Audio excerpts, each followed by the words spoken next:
মানবতার প্রশ্নে ফিলিস্তিনের পক্ষে দাঁড়ালেন পেপ গার্দিওলা। অসহায়, নিপীড়িত, ক্ষুধার্ত ও আহতদের স্বার্থে নিরপেক্ষ হতে পারেনি। অমুসলিম হয়েও মুসলিমদের পোশাকে ফিলিস্তিনের পক্ষেই অবস্থান নিয়েছেন। বনেনিত, সালাম আলাইকুম।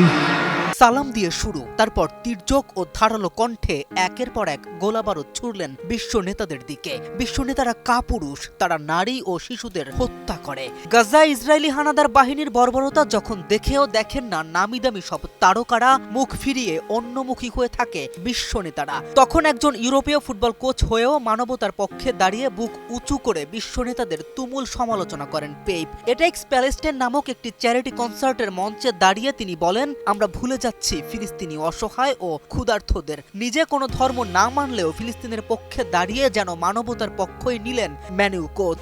I penso que els hem deixat sols, abandonats.